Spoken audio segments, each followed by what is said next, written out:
Procurement Office upon payment of non-refundable fee of 50,000. May we ask the Bank Secretariat to read the checklist of technical and financial documents.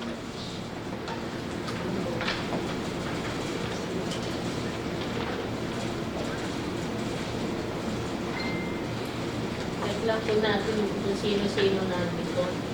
Patient care. Patient care. Vero Van Marketing. Jarcare.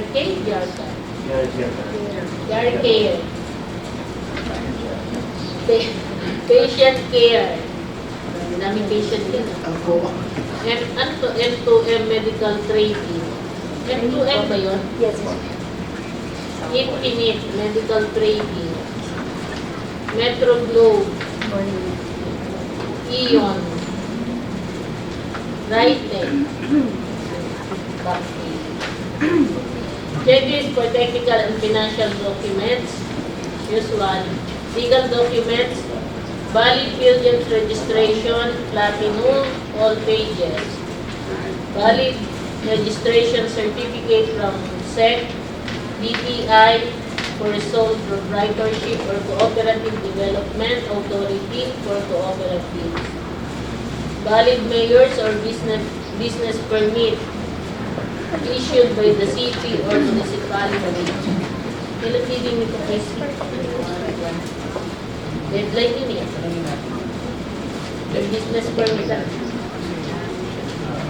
Tax clearance per EO 398 series of 2005.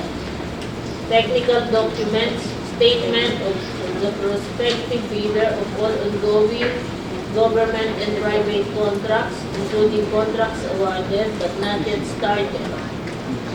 Statement of bidder's single largest completed contract, similar to the contract to be bid, which is 45 million.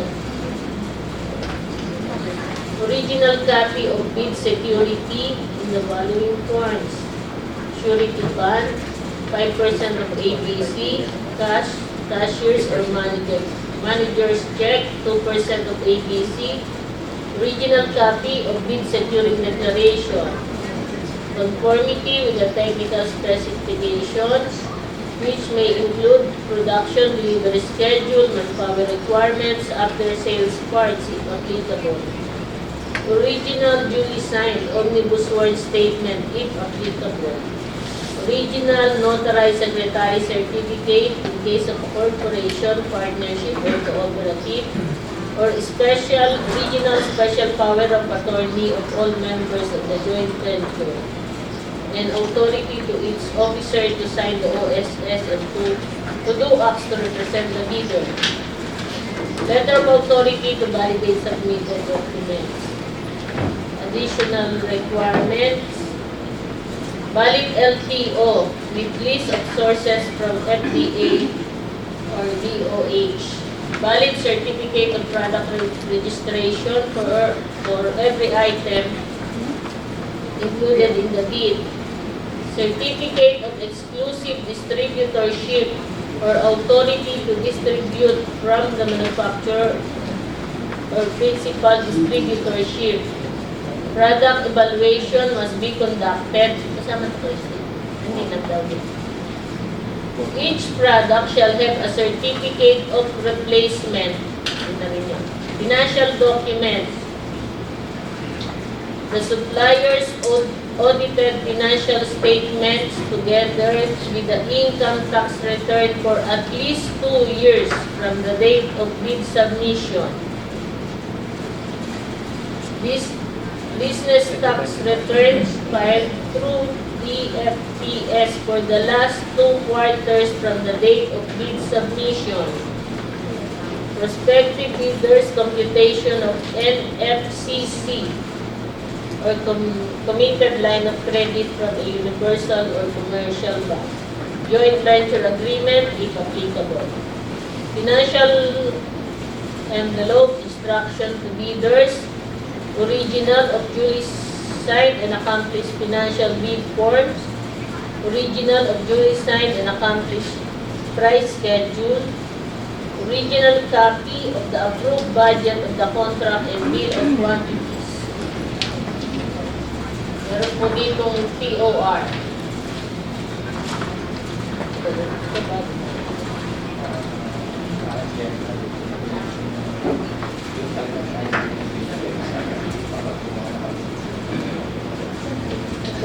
Yung POR po, babasahin ni Engineer Rick de la Peña.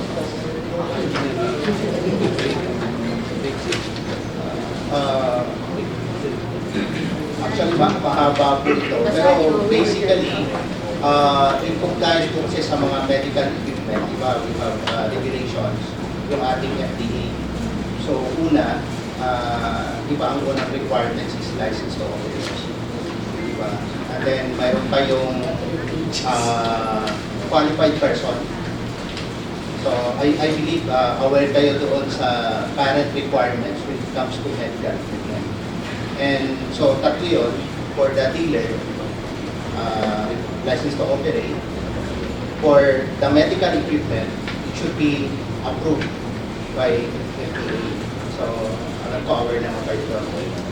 Kumbaga, parang yung cellphone, kapag hindi walang tatak ng National Telecommunications Commission, ibig sabihin, illegal, pwedeng confiscate. So, hindi siya approved for distribution dito sa Philippines. And then, yun nga, mayroon pa yung qualified person, which is usually undergo training by the FDA. So, yun yung basic. Po, sa pag-purchase namin ng medical equipment, kino-consider natin yung safety, reliability, at saka yung so, basically, ang laman po nitong terms and conditions ay yan nga po, yung mga general na Basahin ko na lang po. sige po. The approved budget for the contract is 90 million. The contract shall cover supply, delivery, installation, and commissioning of medical equipment and training of end users and maintenance staff. The equipment brand being offered shall have at least 10 years availability or existence in the market. The contractor distributor shall have a minimum experience of 5 years in the business of distributing similar items in the country and have valid license to operate issued by FDA.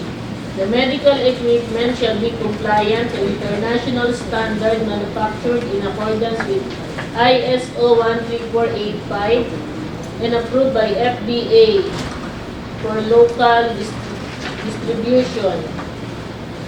The contractor shall submit an authenticated letter of authority and certificate of exclusive distributorship issued by the principal, if applicable. The contractor shall undertake to secure all necessary permits and/or clearances necessary in the implementation of the terms of the contract. The contractor shall be a Manila, Philippines-based company offering like equipments with proven and good reputation of providing quality, reliable medical equipment, both government, clients, and private entities. The contractor shall have experienced technical personnel and team that shall provide response services within 24 hours upon advice.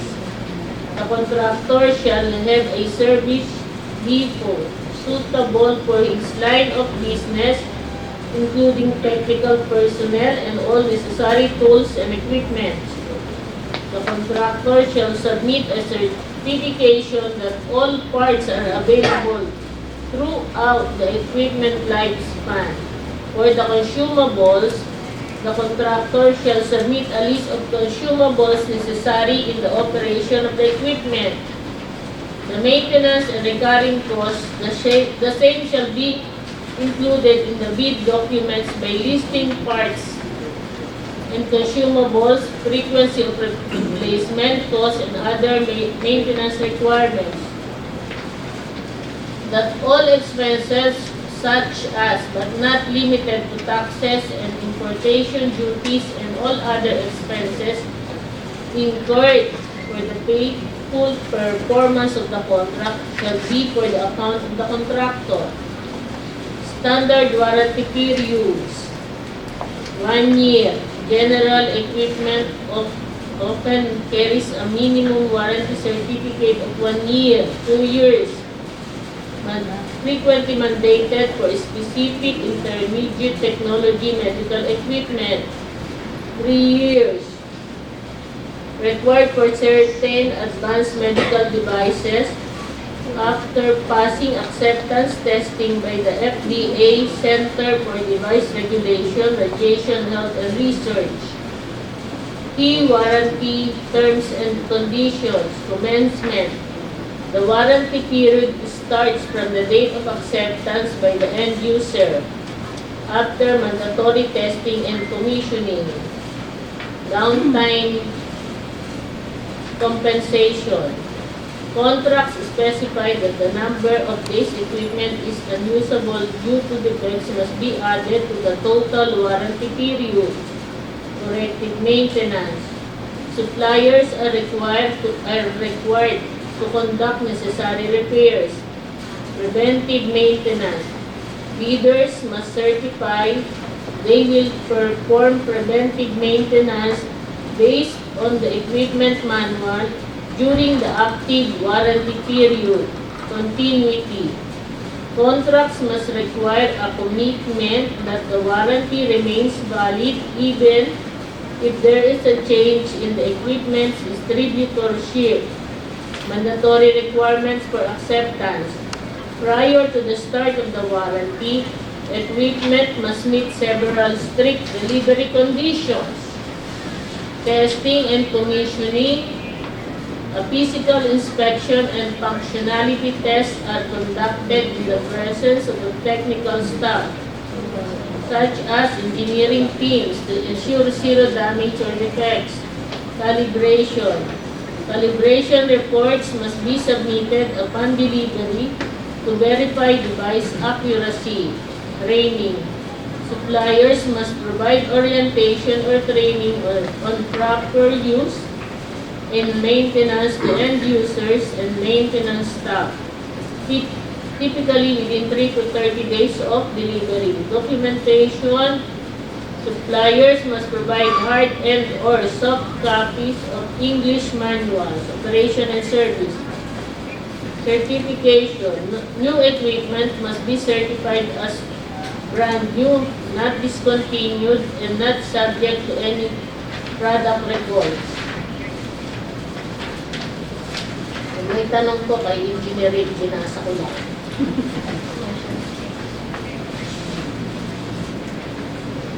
Baka may question. Okay, question, Rick. Sir, good morning. Would it be a lot bid because of the amount of the bid documents would be 50,000? If ever, can we bid only in one line item? Line item. 9 items, pero yung amount ng bid docs Is 50. for the total ADs. Okay. Copy. Line items po ang bid. Pero Fired. ang bid docs po, total ng ABC. Naghahatid po kami. Copy na. Thank you.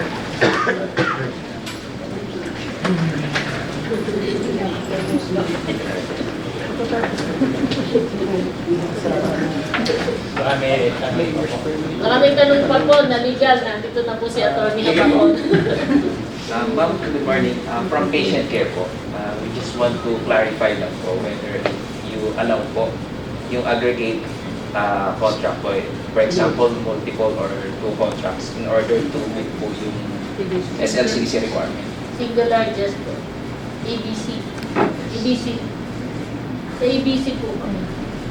So, kaya po binasa ko na ng ABC na ang single largest natin is 45 million.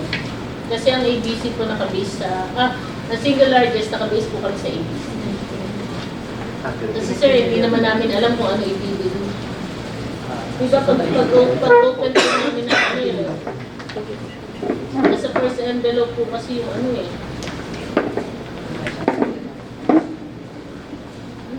Hindi, single nga. Kaya po single. Kaya nga single largest.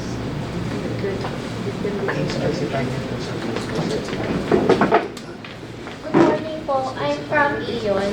Would like to confirm lang po yung regarding sa mayor's, mayor's permit. Kasi right now po, ongoing pa lang po kami. Po, alam ko naman namin, pero hindi po kami mag-a-award.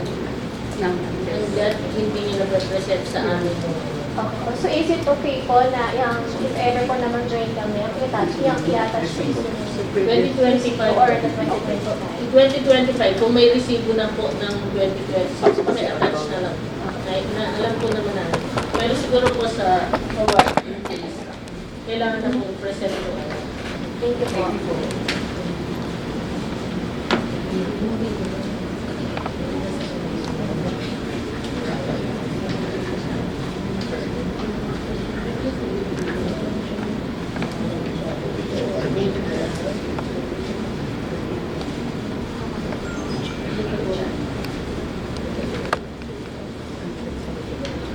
May tanong pa po ba? Yung pong financial statements, dalawa po, dalawang year, hindi comparative na isang year. Dalawang year po. 23-24. Hindi po comparative ng 24 and 23. Marami pong nadi-disqualify sa doon sa pagsasabing income tax return and financial statement ng 2 years. Hindi po comparative, sabi. Comparative. Kung comparative po, dalawang comparative years po. Kasi hindi po tayo pare-pareho ng piniprepare na FS. Meron nagpe-prepare po ng FS na comparative. So kung comparative po kayo, sasabihin nyo comparative ng 24-23, 23-22. Kung single year lang po naman, 24 and 23.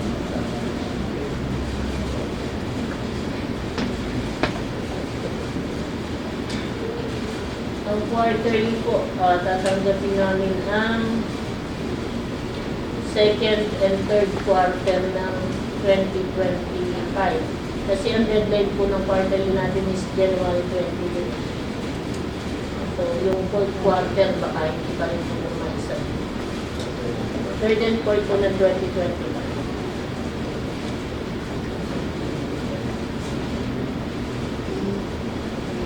May tanong pa po ba kayo kay Engineer Rick?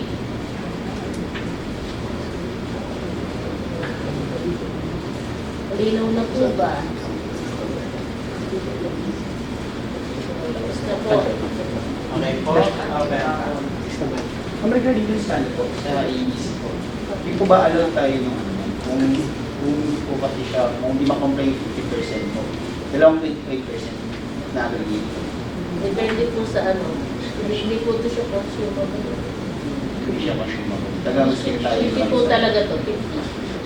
Kung consumables po to 20.